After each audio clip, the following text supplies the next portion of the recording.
just some stuff on the docket. All right, let's watch whatever the Legend of Jeff is, and then maybe game for a little bit. Am I under arrest? For now.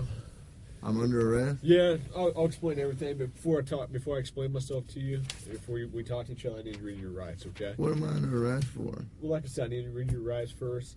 Obviously, the charge is robbery, okay? Yeah, I'll explain everything. I'm under arrest for robbery? You are, but let me read your rights real quick, okay? And then I'll explain it all to you. Is that okay?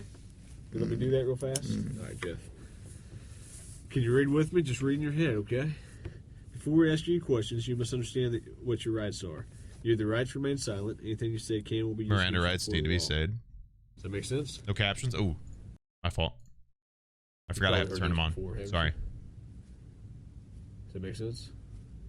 Do you understand your rights? Do you understand your rights, Jeff? He has to say yes, by the way. Yes or no? Do you understand? Do you understand what I read you? Did you comprehend what I read you?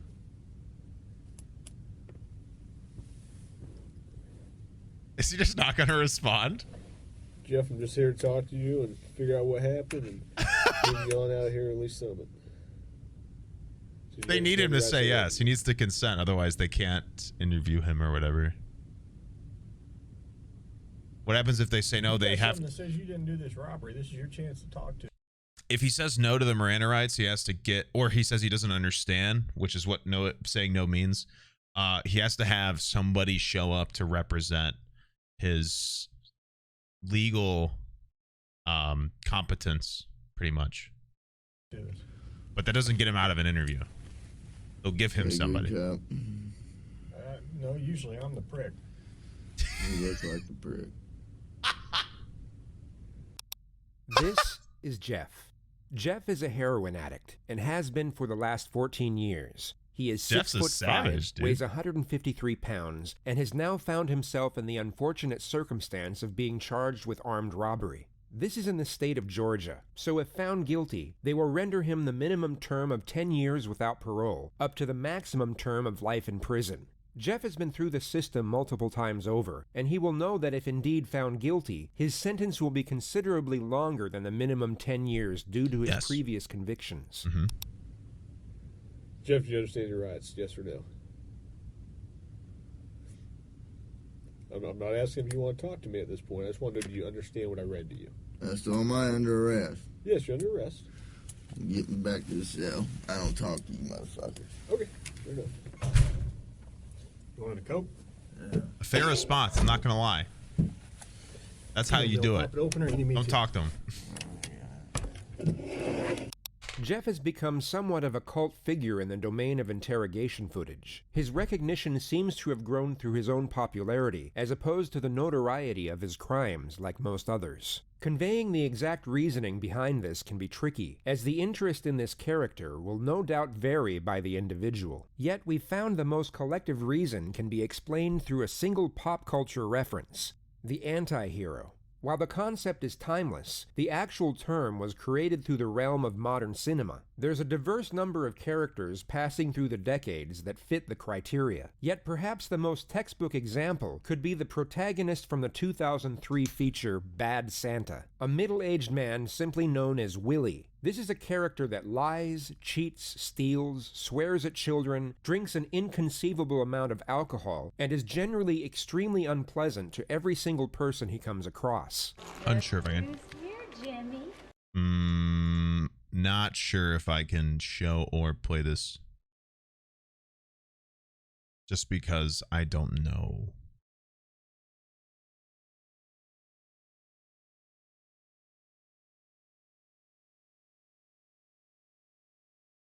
Just in case. For him while following his story. Anti-heroes are flawed, as are we. Their moral complexity mirrors our own, and just like us, they are learning and growing as they move along the path of life. Their mistakes make us think of our mistakes, and perhaps the reason we root for their redemption is the reflection of ourselves rooting for our own. So you might be curious about the contrast between the anti-hero and the villain. One we embrace and relate to, while the other we despise and detach from. Both are driven by selfish motivations, yet our emotional response differs between them. The reason for this, while not necessarily obvious, is a relatively simple formula. The anti-hero must have a glimmer of humanity, alongside a noticeable vulnerability. This is what allows the viewer to truly connect with the character. Anti-hero. It allows us to forgive them when they are unethical, but admire them when they are noble. It allows them to be angry, cowardly, and greedy, but also cheerful, brave, and empathetic. Who the fuck is Thurman? Is that you? Is your name Thurman? Yeah. Thurman Merman? Yeah. Jesus. Unlike the clean-cut, one-dimensional hero of mainstream culture, an anti-hero is not only more realistic, but far more likely to resonate with the viewer. They resemble ourselves, and remind us not only of the ambiguous morality of existence, but also the possibility of redemptive change. With relation to Jeff, while many of us can't relate to the feeling of being addicted to heroin for well over a decade, we can certainly understand the feeling. Got you. Hey, all of you Dream SMP enjoyers, how many characters inside of the lore can you see as questionable at times morally, but vulnerable and relatable?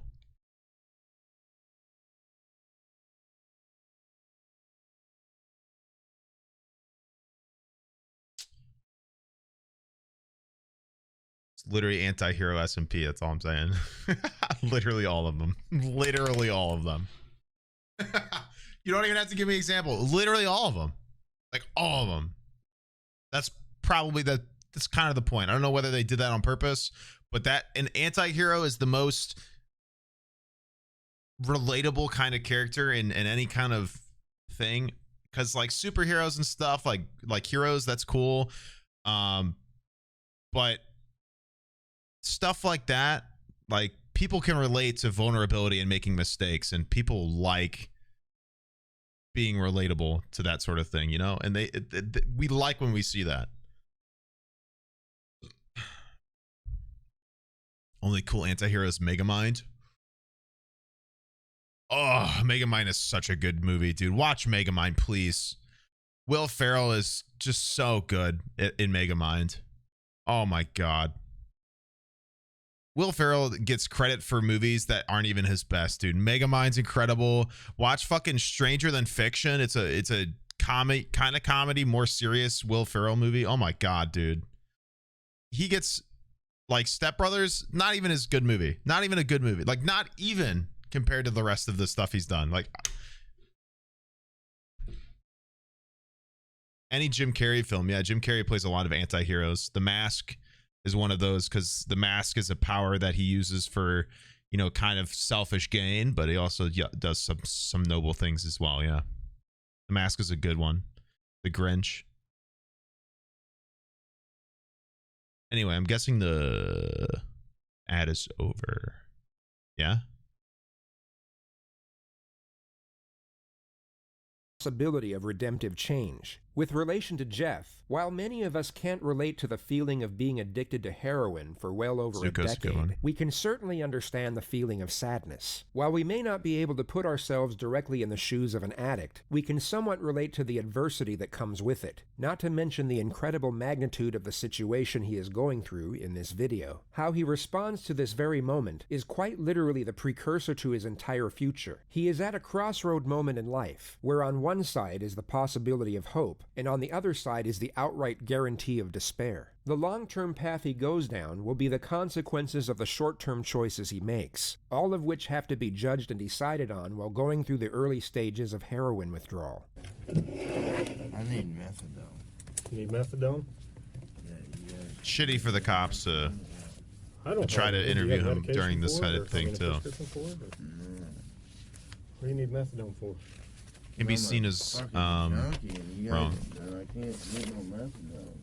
I'm gonna go through withdrawal here in a minute. Where do you usually get your methadone from? I don't get it. I get heroin. How long you been using heroin? Long time, buddy. What are you trying to talk to me about here? Jeff is cool. I like Talk to you Jeff. about what happened last night. Look, here's the deal. Either you're in a bad set of circumstances, or you went and committed an armed robbery last night. Yeah, Alright. I'm in a shitty, wrong place at the wrong time. Obviously, I didn't commit no fucking armed robbery. All right, then let's talk about this. Let's I don't not have keep nothing. up I the don't talk act. to the police, man. I think it's in your best interest. Based. to. Yeah, I Based, don't Jeff. talk to You're the sitting police. here. Okay. I've been through the system, buddy. I know how I know it you works. have. I know you have. You're Jeff. not my friend. I'm not your friend. You're trying to fucking get me. Or you're No, trying I'm not trying to get all you. you're trying to get is some fucking stupid ass fucking confession, and you're not gonna get one. Jeff, I'm not going to get a 'Cause- confession out of you for nothing. Exactly, because I And didn't I'm do not nothing. trying to get a That confession. end the interview, Okay, dude. I'm gonna tell you, I didn't commit no armed robbery, Based and Jeff, y'all ain't dude. got no fucking evidence saying I did. Let me go. All you did is find me sitting in my buddy's house because my fucking buddy's dog's going ape shit. I go outside, there are cops everywhere, and they spotlight me. They say, "Come here." I say, "What's up?" They search me. They ain't Hang find on. nothing. What's Let up? me read this. No, before- Yes. because I'm not gonna sign it. You don't have to sign it. But let me read it for you. Okay? I'm not signing nothing. You don't have to sign it. Let me read it. You already read it to me earlier. I know we did, but I'm going to read it to you again. Thanks for the coat. You're welcome. Before we ask any questions, you must understand what your rights are. That was a And legendary. here we Dude, that have was our the glimmer of humanity. heartiest sip Jeff ever. extends his gratitude and recognition of the small favor the detective He looked has like a done kid for with a him. sippy There cup was no with that return Coke right there. benefit for Jeff I giving love thanks that. to his adversary, meaning there is an element of selflessness and grace in the act. There may be considerable emphasis on the glimmer of humanity here, but all we need is a glimmer to know that it's at least in there. You have the right to remain silent. If you cannot afford a lawyer and want one, a lawyer will be provided for you. If you decide to answer questions now without a lawyer present, you will still have the right. You also have the right to stop answering at any time until you talk to a lawyer. Do you understand the rights I've explained to you? Oh, Huh? yeah. Okay. Tell me what happened last night. Plain and simple. Your side of the story. I'm not talking to you. I'm a lawyer. All right. This is what. Listen, I don't know what's about to occur. Like, I don't know the ending of this. This is the correct response. To Jeff, he was picked up, wasn't doing anything at a friend's house. I don't know what ends up happening. Doesn't matter how innocent you think you are. Get the lawyer. Just get the lawyer. It's a crossroad. It could make a difference between jail time and being free, whether you're innocent or not. Like, if you're innocent, get the lawyer. It doesn't matter. No matter how innocent you think you are, it doesn't matter to the cop whether you think you're innocent or not. They're going to try to nail you if they think that you are the suspect. So just get the lawyer. But I don't This is what understand. I told you I know, was but gonna this is happen. what I don't understand, Well- Jeff. You were sitting there talking just like you were ready to sit here and tell me what happened last night, and then all of a sudden I read that to you, and you screw it, I ain't talking to you. I want a lawyer. I don't understand that. What changed just in the... Because I told you what, I already told you what happened. You didn't. How didn't I? You didn't You tell did. me what happened last night. How didn't I But- just tell you what? But now you've handcuffed me, and I can't talk to you because you've asked for an I want a attorney. lawyer. So, okay, that's fine. But I will tell you right now, you're still on a hold for a robbery. I know. I don't know why I need a fucking lawyer because obviously I didn't do nothing. And obviously you guys know I didn't do nothing because I've been arrested for the same bullshit before and you guys don't interview me this much. So, wham bam, thank you for the coke. Put me back in the cell. 5 hours? What's that? Just fuck with it. All right. They did not leave this guy in here for 5 hours. They can't do that. They actually can't. Like, that's literally not allowed. No, they definitely, surely they let him move. They don't, you can't, well, I don't know. I don't know if they can keep him in an interview room for that long. They probably brought him back out. I know we did this twice, but I gotta do it again every time, okay? Before asking you questions, I gotta read your rights. It's not legal to keep him in that Appreciate room that. for longer alone like that. They Sign probably there. put him back to his cell. Jeff off. Look, I'm not signing nothing. I don't want to sign. You don't have to sign anything. At least they're You supposed understand your rights, though, right? to. That's all I need. A verbal yes. Yeah. Okay. So when's this coke gonna be here? Or is that just a fairy tale? It's coming. He's getting there right now. He'll be here in about 2 minutes. He has to walk to the soda machine. Why isn't he getting a lawyer? Because they don't want him to have a lawyer. They're trying to get him to talk without one because the lawyer's not going to let him talk, which he shouldn't. Because all the cops do is feed all that information to the prosecution that's going to pursue a charge against him. I have enough Dude, this is good evidence. for him. Jeff's getting free ass coke, dude. Okay. But, you know, if you're saying you didn't do it, you need to give me your side of the story. I didn't do it. Okay, well, give me your side of the story. You got, I mean, convince me. Because I got a lot of evidence. I got a lot of physical evidence. Well, like what? Name the physical. Well, I don't need to, why should I tell you that? I mean, you haven't been helpful to me at all. You don't, God. 'cause I don't believe that you got any evidence. There's only a I couple don't have pieces to of tell you. evidence I'm Just Maybe. tell me. What's that? Name Well, why do I need to do that? it. You haven't helped me out at all. You give me a little bit, I give you a little bit. We go back and forth. I give you one of my pieces of evidence, now give me a little something. No, anything I say here can and will be used against me. Sure, but anything you say here, I can also tell your parole officer that you helped me out. That doesn't mean dick. There's no way. It doesn't. I didn't do it. It doesn't. There's no way. How drunk were you? Were you drunk? No. It doesn't I was mean pretty anything. sober. So He's you're in your right correct. mind. He's You remember completely everything correct. that night, right? It means So nothing. You could have done something not remembered. You couldn't have gone and robbed the place and not remembered. Fuck no. Okay, so you would remember if you robbed the place. So I'm willing to go to the prosecutor. I'm willing to go to the parole officer and say, Yeah, of course you're willing to go to the prosecutor. That's what you want to do. Yeah, hey. I know you don't want to go back to jail, right? Back to prison. Well, fuck. It looks like I am if and you're gonna charge me with some bogus shit. You guys don't. I mean, what do you got really? That I was at a buddy's house and I happened to come outside because you guys were fucking swarming the area and they Which door did you come out of? I came out of the front door. You know what? I'm not saying myself, man. I'm done, man. Fuck this. The only reason I came up here is to get a fucking Coke. Okay. You're not getting out. Oh no, I can't finish it. You can finish it. Make it quick. And then finish his coke, I think dickhead. Butterfinger, you probably. I didn't promise you that. I said we'd see what happens. All right. Like I said, you haven't helped me out at all. Why should I help you out? I got you a soda. That's good enough. Jeff was released from custody just under 12 hours later. And that takes us to the final and perhaps the believe it. most important component of an anti-hero, the conclusion, which unfortunately in this particular case is unknown. The final outcome of this story will vary depending on the source, some with a happy ending, others a cautionary tale. One legend has it that Jeff got clean soon after his release and now works in the corporate marketing team for Coca-Cola, while another states that he was picked up the day after for the same charge and is now facing down a 15-year sentence in Georgia State Prison. If we go by the Hollywood formula, an anti-hero's actions throughout the course of their life are so drastic and single-minded that they only ever lead to salvation or destruction. That'd be And something you their could look final up. decision is always dictated by what they have learned and how they have changed throughout the course of the story. The paradox here is that we don't even need the theme of imprisonment to mold the outcome of this particular story, as the theme of addiction is more than enough. Whether he goes to prison or not, Jeff will either manage to get clean and rebuild his life, or he won't. He is headed for salvation or destruction no matter what, and that single concept can perhaps define Jeff as an anti-hero. His outcome is a mystery, but either way it Didn't goes, get a lawyer it either. most certainly conforms to the anti-hero's ending. Where's his lawyer? They didn't give him a lawyer. They don't want you to have a lawyer. That's the thing. And they thought they could get him to, they probably thought they could get him to talk without one. So they didn't give him one so they could hold him for the 12 hours they were able to hold him. When they detain somebody on reason of suspicion for crime, they can hold you for like half a day. So it's like 12 hours. I think it depends on the state as well. Normally it's 12 hours, but unless they have something actually to go off of, they can't keep you that much longer than that. But you should still get a lawyer because they could still be like, he's not cooperating. We think that's suspicious, whatever. But, you know, pinned comment.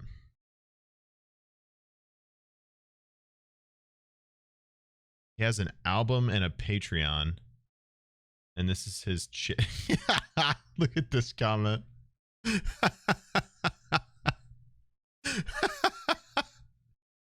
True. That's so funny. Apparently he's got a Patreon. This is his channel. I don't know if I should do that. Oh my. Wow, it is him.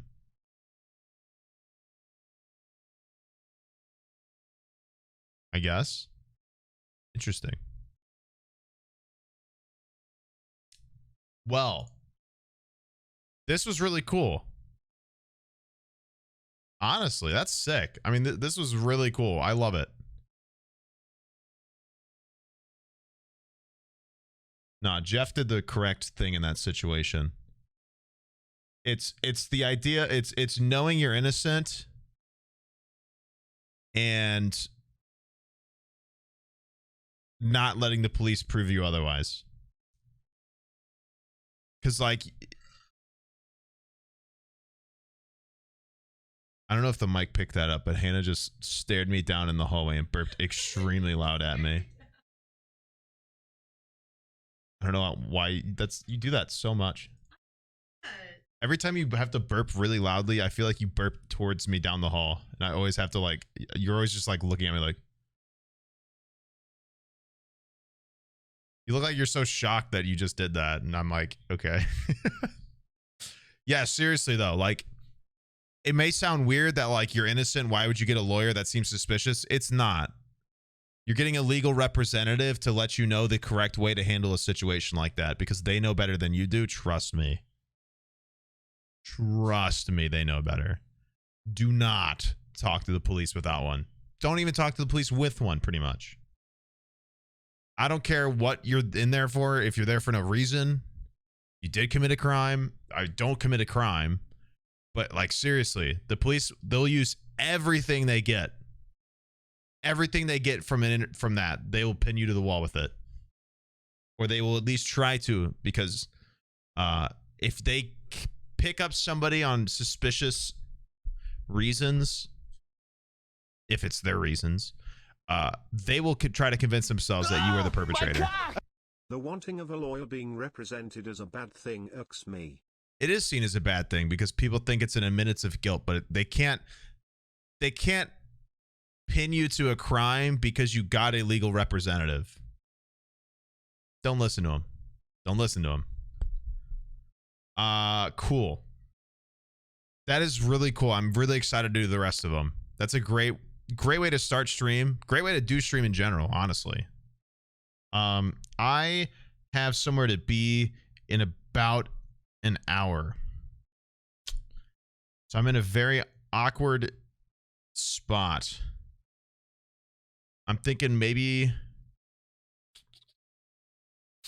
but you guys will have me basically all day tomorrow because I have the Valorant tournament and then I have FOMO party and clearly and cops can lie to you. I got to do something in between. Yeah, technically they can. They can't directly. It's stupid. There's a weird gray area. One more. My cock! There's also the stereotype that lawyers are snakes and only out for the money, and that also annoys me too. They were all snakes. You wouldn't have a defense lawyer. They wouldn't. That's not where the money is. You know what I mean? Or public defenders. Public defenders don't make money in comparison. Maybe we'll just watch one more. I mean, we already are, right? Come back. Let's do one more. This is literally, I am so interested. This is my shit. We'll watch one more. It's 6:20. I gotta go in like an hour. So we'll watch something a little under an hour. My cock! Yo Sneeg, this has been super fascinating and also fun. Would love to see more of this stuff once in a while. Consider a criminal justice degree. If this stuff is interesting to you, like the logic behind all this stuff is what got me interested in the first place, because I used to watch true crime and stuff all the time. Obviously, a lot of that stuff is very dramatized, especially like CSI. There isn't like five. For people that don't know, I'm going to let you in on a secret. If you've ever watched CSI, that shit is so fake, it's unbelievable. A CSI team is not 5 people that do everything. It's like a team of like 30 plus people all doing all of those because they specified that specifically. Daniel, his is interesting because he had a TV interview as well before he was caught. 36 minutes is perfect. Laura. That's a good start. Wow. Great. My cock! Let me turn alerts back off since we're watching another really quick. Double majoring in forensic science and anthropology for college. That's sick, dude. That's perfect. Literally, Studying human culture, stuff like that. Ah, my cock! I love it. I'm double majoring in forensic science and anthropology for college. Cool. Alerts are off. I will Lauren had told her friends multiple times that she felt someone had been inside. Really weird time to pause. I'll turn the closed captions back on. That was a really awkward time to stop the audio. I'll turn the closed captions on. That's why. Yeah, we'll watch this, and then I gotta go for the night. But I'll be back basically all day tomorrow and potentially Sunday, depending on how well the Valorant tournament goes. But if not, we'll just start at some point. And I'm kind of enjoying opening up with these. I might find more stuff to do to start. I don't know.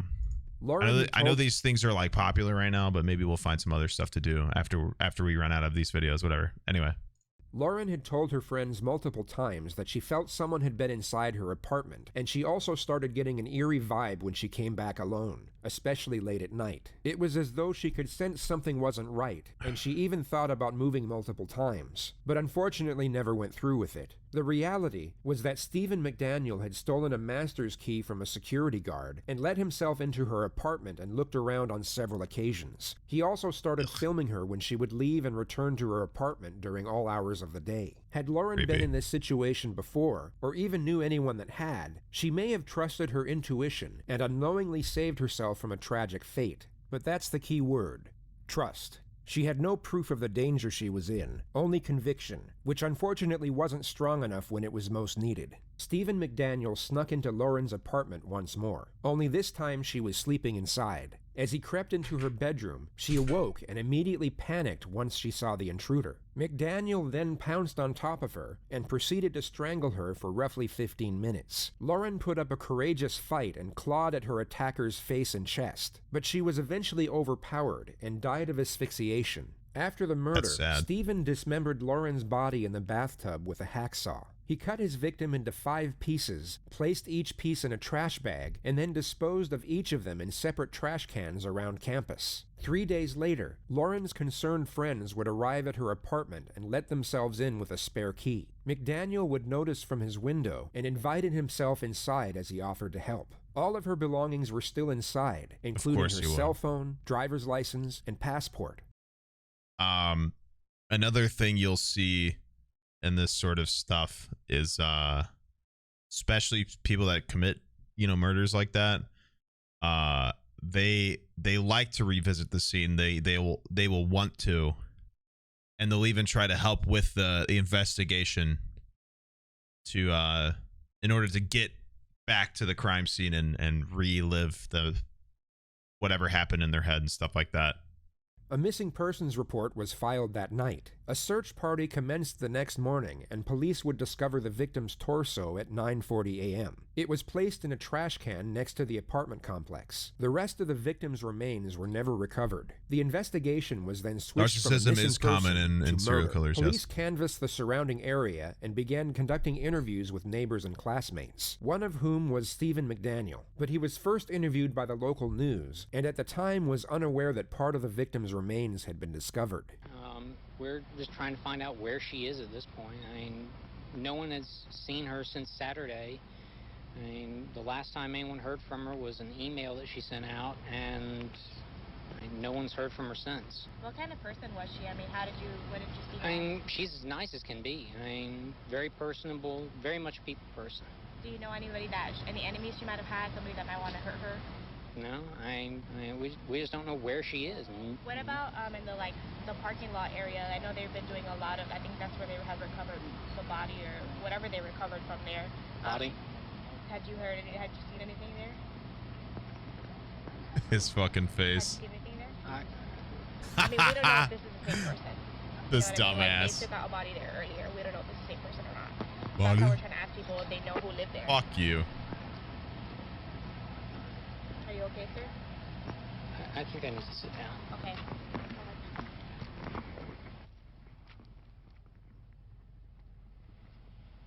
This is most likely a genuine reaction disguised as another. He is most likely feeling a sense of fear and shock over the fact a substantial piece of evidence has been discovered. I can't believe it. They looked in the garbage cans right by her house. Over the loss of his supposed friend. I don't know anyone that would want to hurt her.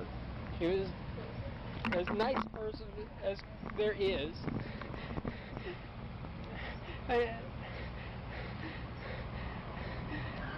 Was she moving soon? Did you know anything about her? Yeah. She was going to be moving out today.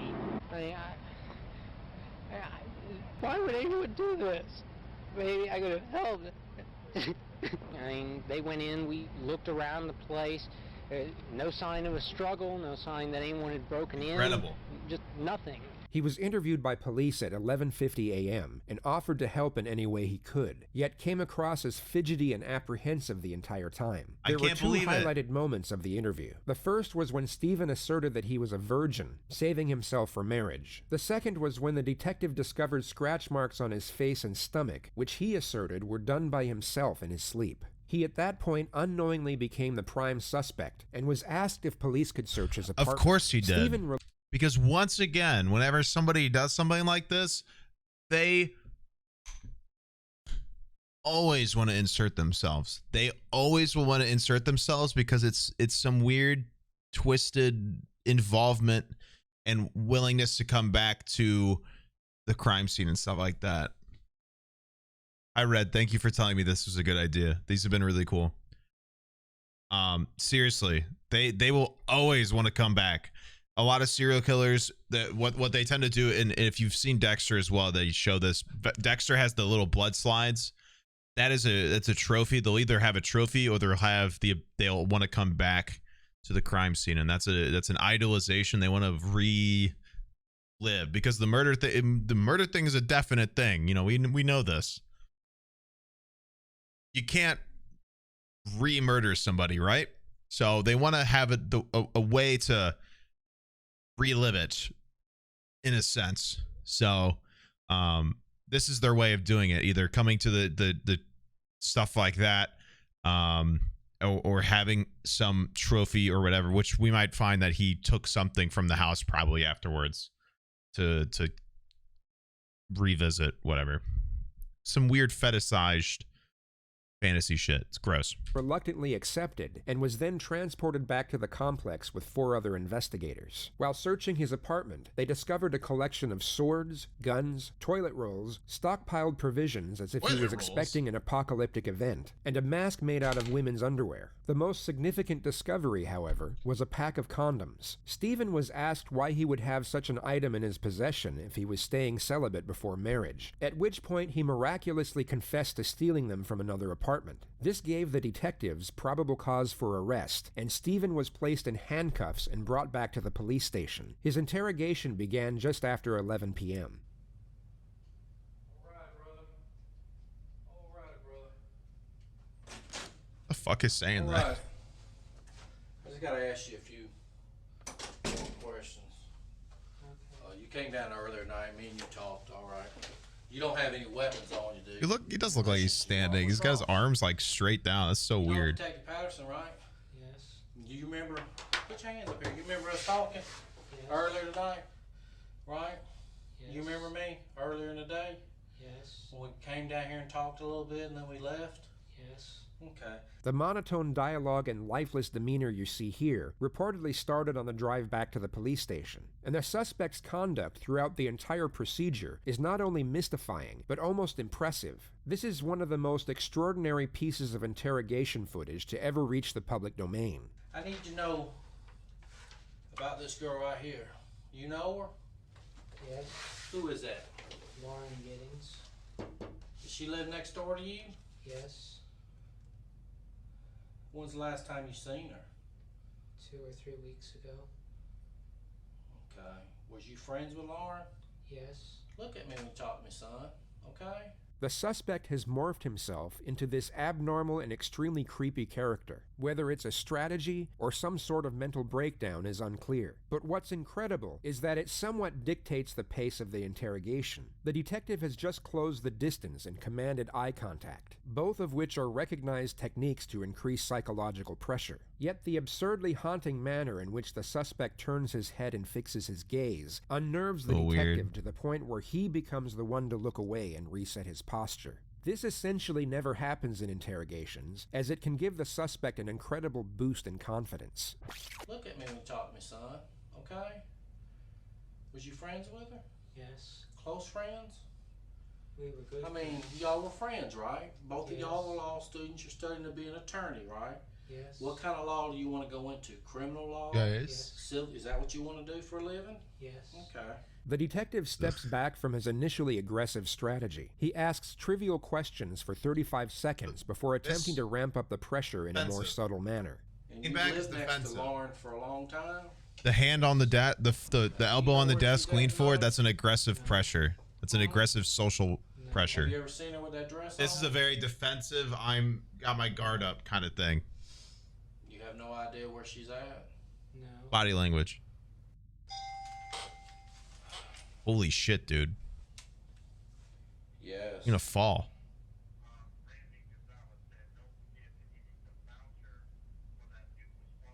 I can't hear that. Look.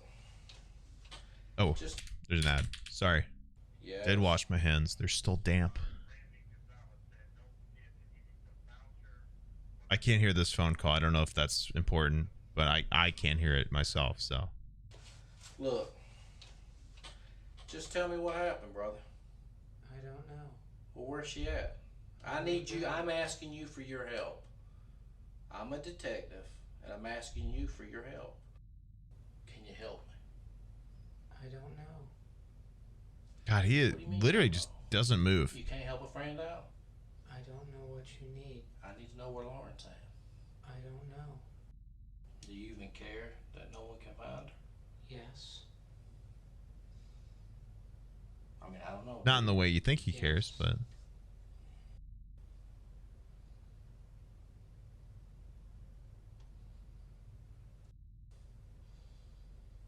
Looking away, yeah, dude, he's getting owned by this guy. What's up with the pair of underwear that was in your apartment? That was like a mask. It was cut out like a mask. You cut underwear out to look like a mask? No. No. A knife collector or a knife person or? What do you mean? No, they found it in your house. I used to collect swords. I mean, do you know your swords? Yes. I mean, to sell and trade swords? No. Is that how Lauren looked with the long hair the last time you seen her? Yes. Or she got, that's how she looks? Yes.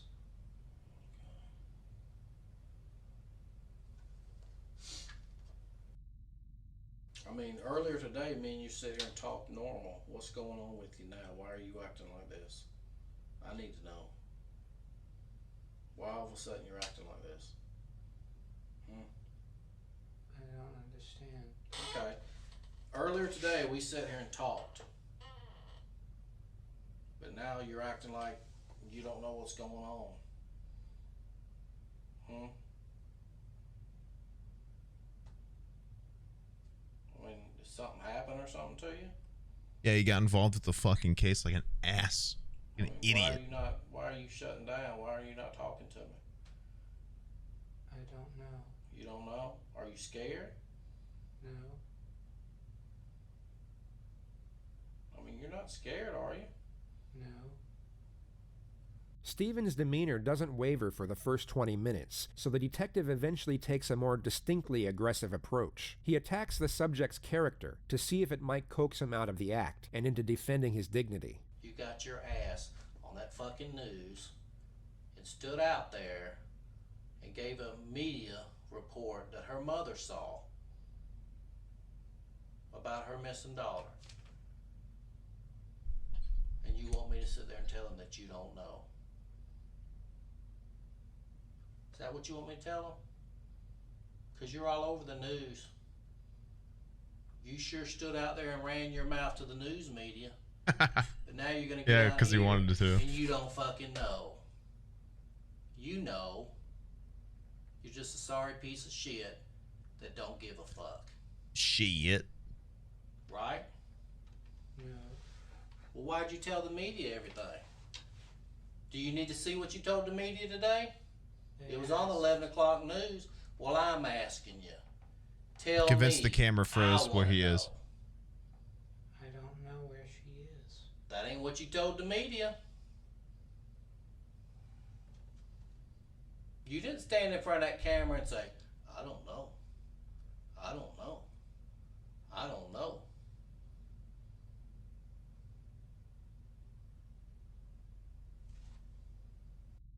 I need you to tell me what you want me to tell her mother. And then I won't ask you another thing.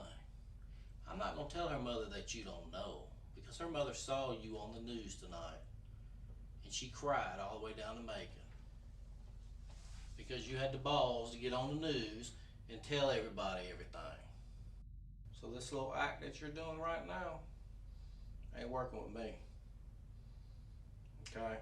So you need to snap out of it and tell me what the hell happened so we can move on. I don't know.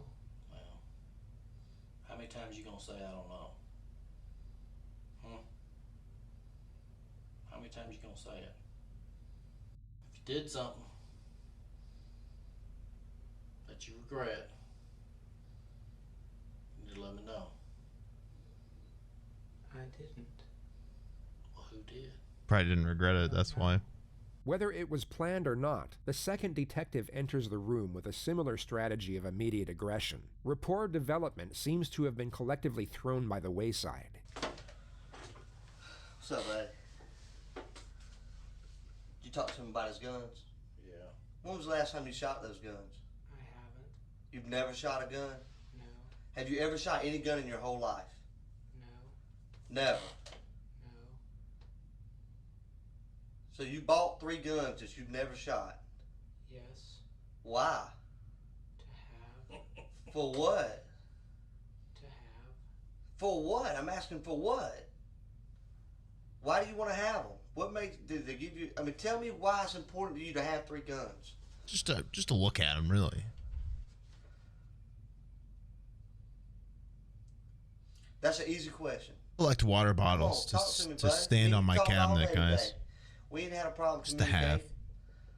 Why is it important for you to have 3 guns? I get coffee mugs just to look at them.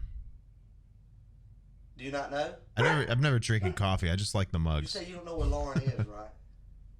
Right. You told me earlier you and Lauren were friends, right? Yes. How would you describe y'all's relationship? She was my friend. She was your friend. What did you ever do things for her? Did she ever do things for you? What did she ever do for you? We talked. We talked. What y'all talk about? News. The news. Okay. How many times have you been in her apartment with her hanging out? I don't know. You don't know? More than she can tell. Blah, blah, blah, blah. If you had to guess, what would you, I mean, 1 time, 2 times, 3 times, what? Maybe 2. Maybe 2? See, if I had only been somewhere twice, I could remember that. If I had been there over 50 times and you asked me how many times I've been, like, I don't know, a lot. But the fact that you've only been there twice, when I say how many times you've been there, you say you don't know, that's just odd to me. Does that make sense to you? Yes. That does make sense. So what I'm saying right now makes sense. No. What the fuck? This guy's ridiculous. Lauren's missing. Wait, what the hell? What was that time jump?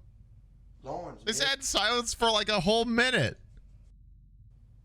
Wait, more than that. 37:47. It goes to 39:49. So for 2 minutes they sat here, and then for like 3 whole minutes they sat here like this. Lauren's missing.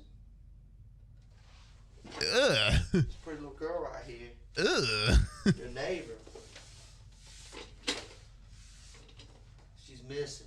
Much like Detective 1, Detective 2 now valiantly moves Close in body for the language. psychological charge. He closes the distance and locks eye contact. His physical demeanor, alongside a prolonged gaze, will hopefully crack the suspect's fortified barrier. Once broken, the momentum will commence and the suspect will be more likely to divulge incriminating information. All the detective has to do is maintain eye contact for longer than his adversary. It's a psychological battle of attrition between two opposing forces, and these moments can sometimes last for minutes on end. I know. Me and you both know it's no different than when you was a little kid, right? Not breaking body language. And you reached in that cookie jar and you got caught after your mama told you not to get that cookie. And when she was, did you get a cookie? No. And whenever you tell a lie, But it's gonna be like, I didn't have a cookie jar. With every lie, there's a chance you're gonna get caught. Something irrelevant. And that weighs on you. Because you know you did something bad. Am I right? I didn't do it. You didn't take the cookie? No. You smell like you've been cleaning up, like you've been using cleaner to clean up. I know what that smells like. My wife smells like that all the time when she cleans the house. You've been using some kind of cleaner to clean Okay, up your dude. apartment, hadn't you? No. Steven, you telling me you live like a man? How does your apartment get cleaned? You smell like my wife. Are When you was the my last time wife? you cleaned it, Steven? I don't remember. Was it this week? No. You mean you go a whole week without cleaning? Yes. Why? That's horrible, Steven. Not really. I You don't guys, know you how guys don't else have to clean. say Y'all it. don't. You're all in fucking with Let me tell you cleaning what I days. think. You don't have a day of the week you clean. I think that she was a friend of yours. Look at her right here. I think that she was a friend of yours. You're disgusting. something happened. You don't clean all the time. Fuck you. You used to watch her come in and out of her apartment, didn't you? No. Look at that shit. Look at how he like. He's looking at the table You with used to them. watch her come in and out of her apartment, didn't you? Eye contact. The second he accuses him of a correct fact, he immediately starts staring at him again. We're just talking. See that pretty Creepy. girl right there? Yes. You telling me you looked at a pretty girl like that and you never once thought, ever, man, she looks good. That's fucking stupid. Never This thought guy's that. dumb. This guy's a weirdo. This detective's a weirdo for this. No, that's a nope. I don't understand. Ugh. What do you mean you don't understand? You know how when you're sitting there, you see a girl walking down the road, and you say, man, that girl looks good. You ever see a good-looking girl down the road, you think to yourself, man, that girl looks good. Yes. You never thought that about her? Yes. So you mean to tell me you look at porn on the internet and get off to that, but you never looked at her and said, man, I wonder what it'd be like to have sex with her? Yes. You have? No.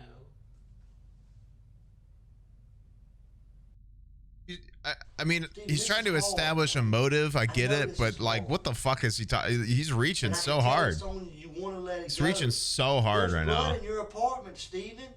You didn't get it all up. This is the widely recognized futility technique, which is used to make the subject believe it is useless to resist due to the overwhelming evidence against them. They can lie about this, by the way. They don't have to actually prove that this is true. It's most effective when the interrogator can play on doubts that already exist in the subject's mind. The only problem here is that Stephen didn't dismember Lauren inside his apartment. It all happened in Lauren's apartment, so the detective's bluff is already called at this point. It didn't all come off. You scrubbed and you wiped. But I tell you, But we can tell that. Don't you watch CSI? Yeah, we know it. don't tell me this guy gets away. He walks from this. Steven, This fucking Why is there blood in your bathroom? this detective's an The idiot. detective now completely shifts his strategy from confrontational and aggressive to sympathetic and understanding. He attempts to create a connection and then afford Stephen a more socially acceptable reason for the crime. This is extremely difficult to pull off after a direct confrontation, as there is no established rapport nor trust. The usual routine is the exact opposite. You would first build rapport and then get aggressive once a connection has been attained. I wanted to give you an opportunity to tell it. I wanted to be here There's with been you no rapport, just a to go staring through that contest this whole process, time. because I know you're not a monster, man. I know you're not a bad guy. You're just a hard-working student trying to pass a bar exam, ain't you? You ain't got a lot of support from your family, do you? Yes. You do? The strategy fails at the first hurdle. Stephen immediately shuts down the afforded sympathy and reasoning behind the alleged crime, which was the concept You got a pretty of fucked up unsupportive life, don't you, parents. Stephen? But the No, detective not now really. attempts to roll with it. Oh. A lot of people can't say that. And the fact that you do have support from your family should make things easier. Because your family wants to feel This like detective's just like going down a list of strategies he knows. Yes. Did you hurt that girl, Stephen? No. Have you ever hurt anyone, Stephen? No. You never hurt anyone. No. I've hurt people, Stephen. Cool. I've made mistakes in my life. It's not even normal to say you've never hurt anybody. Okay, yeah, well, I mean, if we're being relatable here, I did kill her. What the hell? You never kicked the dog. What is this guy trying to The get? lead This is so detective dumb. Then asks non-confrontational questions Really for almost stupid. 30 minutes, which is most likely to see if it will change the suspect's Build demeanor rapport and like you were manner in which supposed he to. responds. But it doesn't. Stephen maintains the same lifeless disposition which he has now kept up for almost 90 minutes. You know what's crazy? I was talking to people that he works with and everything. They talk about how he's always expresses himself. But he don't know. He's very talkative. Stephen, they say you're so talkative, buddy, that you're always so friendly. You stop in and say hello, and you talk. Why is it that you're acting so short with us tonight? If you have all this character and personality about you, why is it that everything that Pink we shirt do guy for needs you to just shut the don't hell all up, know? dude. These are the most stupid, deceptive strategies ever. They're just all fucking Why are you acting all like this, flat. Stephen? You see how I'm able to talk and complete Guy needs a new job or sentences? some shit, honestly. Like we're having a conversation, but the only thing you're bringing to the table is a yes, no, or I don't know. Stephen, did you hurt that girl? No. Would you tell me if you did? Yes. It's 1 in the morning. This You dude's lied to me at all or in this interview? 12:30? No, it's 1:30. You have, Stephen. 12:30? When was the last time you did laundry? It's 12:30. This dude probably wants to go to bed, to be fair. Years ago. You ain't washed clothes in a few weeks? Yeah. Why? It's awfully judgmental. Clothes. No, you don't. That's another lie. You don't have a lot of clothes. Yes, I do. No. You got enough underwear to last you 3 Nope. weeks? Yes. You don't have a lot of clothes? Yeah, I do. Nope. Case closed. Jail time. That same pair of underwear more than one day? Yes. Fine, I did it. It was the dirty clothes trick. You tricked me. Why? Made fun of my hygiene. Fuck you. Is it still clean enough to wear? Where's that little girl, Stephen? I don't know. Why is he Stephen, saying you know. little girl? Isn't this guy like? You Isn't this gonna girl look like at the same right age as here, this guy? little girl right here. And you're gonna say you don't know? I know you know. I don't know. Yes, you know. What are you gonna say tomorrow when I say we got your hair with the body? What are you gonna say to me then? Cause you know, like I go like that. Look at my hair. That's how easy it falls out. Look at all that on your head. You don't think none fell out? It did. We just wanted to give you an opportunity to tell it. So you didn't look like a monster at the end. Because you know what? I don't believe that you're a monster, Stephen. I believe that you're a good guy. You've been picked on. Girls didn't show you the respect that you deserved. You did something stupid. And I believe you feel bad about it. And that's why you're all freaked out right now. But I'm giving you the opportunity to get right. Or this guy's I'm interview giving you an strategies are opportunity awful. To show everybody you're not a monster. That you feel bad about what happened. Your hair is there, man. Your hair is there. That's right, buddy. See that? You know what you say? Cool, then I'll see it at court. I'll see it when you display it as evidence. Look at it. Not that you'll ever need to deal with this situation. See how easy? See this stuff right here, your hair? Yeah, it fell out of your head when you was moving the body, Steve. That's right. You remember moving the body? No. Yes, you do, Steven. Why, man? Why? Tell me, bud. I didn't do it. Yes, you did, Steven. We want you to tell it so that way people will understand you're not a monster. Things just, you got out of control. It's a sickness. Why'd you do it, Steven? I didn't do it. Steven, why are you going to keep telling that? You hurt that girl. No, I didn't. Yes, you did, Steven. This is weird. This is You hurt strange. her, man. Fascinatingly, it's fascinatingly strange. Screaming, Steven. Why? And I know you feel bad about it. Probably I can not. see it in your face. What came over you, man? Steven! What happened, Steven? Steven! What happened, Steven? I know you don't know. You couldn't control it, could you? I didn't do it. Steven! They steal your hair and take it over there? Steven! Did they? This fucking dude. That's right. It's all sinking in right Wait, now. what did he say? That's right. Steven! They steal your hair and take it over there? They didn't, did they? That's right. It's all sinking in. That's right. He knows, is what you're thinking. Okay, Kona. Steven! I don't want it to be a game between me and you. It has been for like 40 minutes, dude. I know it hurts, and I know you're not an awful person, and you want to tell it. Your hair was there, Steven. We've all known it all along. We wanted just to give you an opportunity to tell what Possibly happened. the truth. Did y'all have sex? No. Did you try to have sex? No. You think about having sex? No. Liar.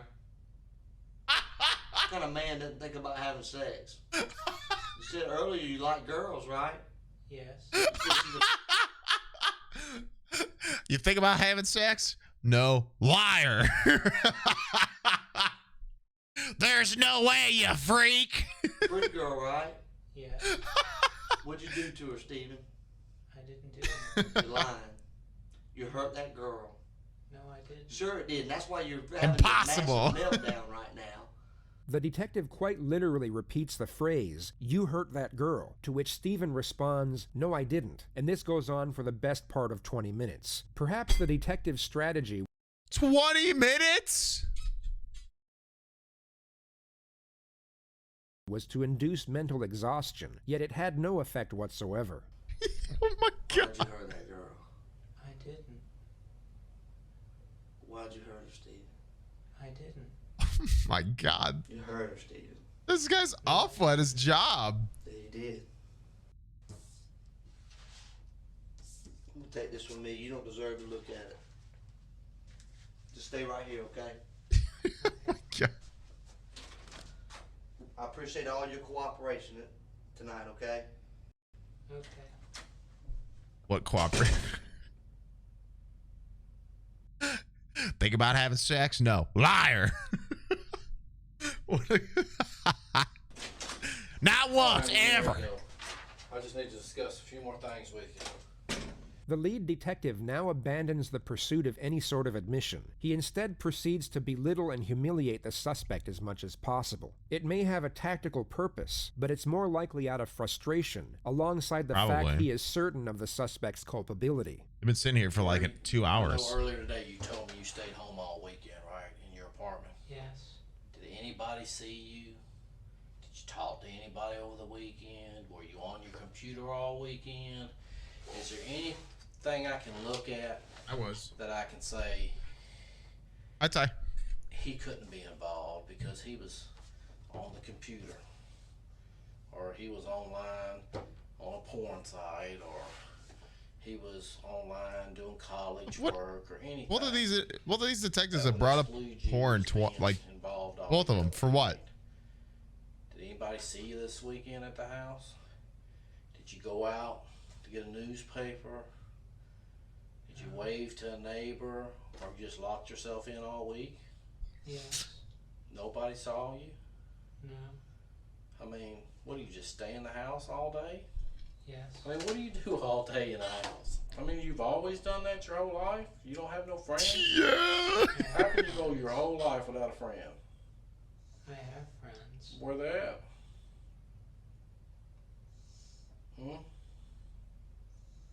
Where they at? Where are they at? This dude's actually just calling them out. Friends here making? No friends. Name one. Y'all fucking loser, Steven. You're a fucking dork. Cass Lawson. Ashley Moore. You just sit inside all day, do nothing. You fucking loser, Steven. Okay. One of the reasons interrogations are so fascinating is the Where ethical they at? vacuum it creates for everyone inside its bubble. In any other circumstance, the detective's behavior here would be considered cruel and reprehensible. He's essentially bullying the suspect, yet the empathy we would normally have is now stripped away through the impression of retribution. We know this person has done something horrific, It's for a and good the reason, treatment he is now guys. receiving is merited I'm through his own actions. receiving. We're not your friend.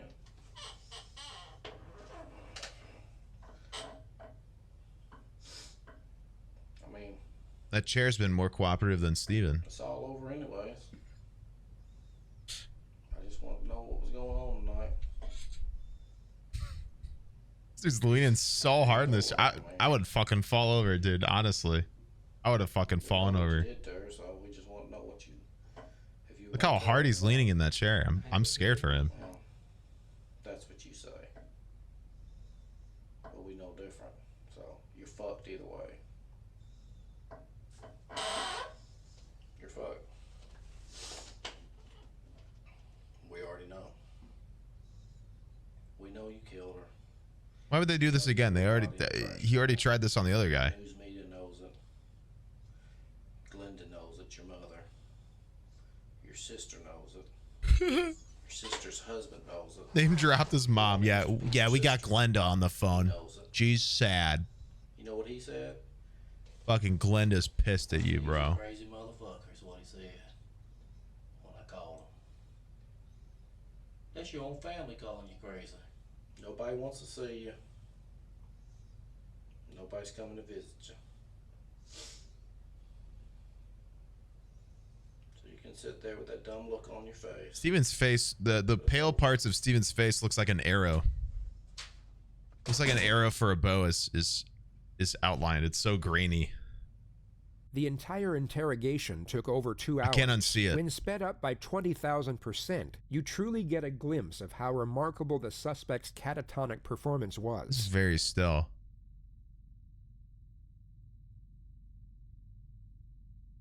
Oh my god, dude.